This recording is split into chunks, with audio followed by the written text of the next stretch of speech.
નમસ્કાર ખેડૂત મિત્રો, તમારું સ્વાગત છે આપણી યુટ્યુબ ચેનલમાં. તો ખેડૂત મિત્રો, આજે આપણે વાત કરવાના છે ગુજરાત સરકારના ટેકાના ભાવ વિશે, જે 2025માં બહાર પડ્યા છે. તેના વિશે સંપૂર્ણ આપણે આ વિડીયોમાં વાત કરવાના છે, તો અંત સુધી બન્યા રહેજો. પહેલું આવે છે મગફળી.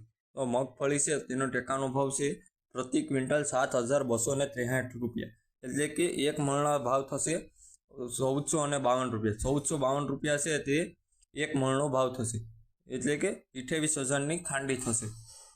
તો ખેડૂત મિત્રો, હવે જોઈશું આપણે કપાસના ભાવ વિશે.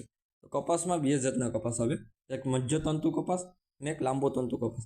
તો મધ્યતંતુ કપાસ છે તેનો પ્રતિ ક્વિન્ટલ ભાવ થશે 7,710 રૂપિયા, તો તેનો એક મણનો ભાવ થશે 1,542 રૂપિયા.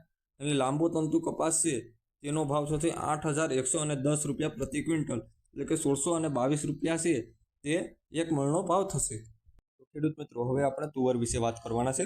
તો તુવર છે તેનો ટેકાનો ભાવ થશે 8,000 રૂપિયા પ્રતિ ક્વિન્ટલ, એટલે કે 1,600 રૂપિયાની છે તે મણ તુવેર મળશે. તો ખેડૂતોને પોસાઈ રહે તેવા ભાવ મળવા માટે આ સરકાર દ્વારા MSP છે તે બાંધવામાં આવી છે, જે ખરીફ પાક માટે છે.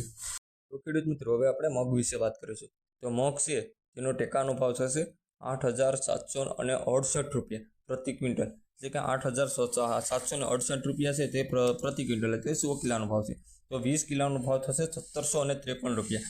1,753 રૂપિયા છે તે 20 કિલોનો ભાવ થશે. ખેડૂત મિત્રો, હવે આપણે વાત કરવાના છે મકાઈ. મકાઈ છે એટલે કે મીજનો ટેકાનો ભાવ છે તે 2,400 રૂપિયા પ્રતિ ક્વિન્ટલ, એટલે કે એક મણનો ભાવ થશે 480 રૂપિયા છે તે એક મણનો ભાવ થશે. મુખ્યત્વે મહીસાગર, છોટાઉદેપુર, ખેડા વિસ્તારોમાં મકાઈ છે તે ઉગાડવામાં આવે છે. તો ખેડૂત મિત્રો, હવે આપણે બાજરી છે તેના ટેકાનો ભાવ થશે પ્રતિ ક્વિન્ટલ 2,625 રૂપિયા, તો એક મણનો ભાવ થશે 525 રૂપિયા. તો અડદ છે તેનો પ્રતિ ક્વિન્ટલ ભાવ થશે 1,560 રૂપિયા. જીરું છે તેનો ભાવ થશે 1,970 રૂપિયા. તલ છે તેનો પ્રતિ મણ ભાવ થશે 1,970 રૂપિયા.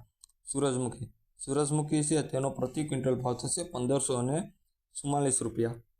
ગુલાબી જવેર છે તેનો ભાવ થશે 684 રૂપિયા છે તે પ્રતિ મણ ભાવ થશે, એટલે કે 20 કિલોના ભાવ આ મેં તમને જણાવ્યા છે તે 20 કિલોના ભાવ છે. તો વિડીયો ગમ્યો હોય તો વિડીયોને એક લાઈક, ચેનલને સબસ્ક્રાઈબ કરવાનું ભૂલતા નહીં, અને બીજા મિત્રોમાં છે તે શેર કરવાનું ભૂલતા નહીં. તો મળીએ આવતા વિડીયોમાં. ત્યાં સુધી જય હિન્દ, જય ભારત.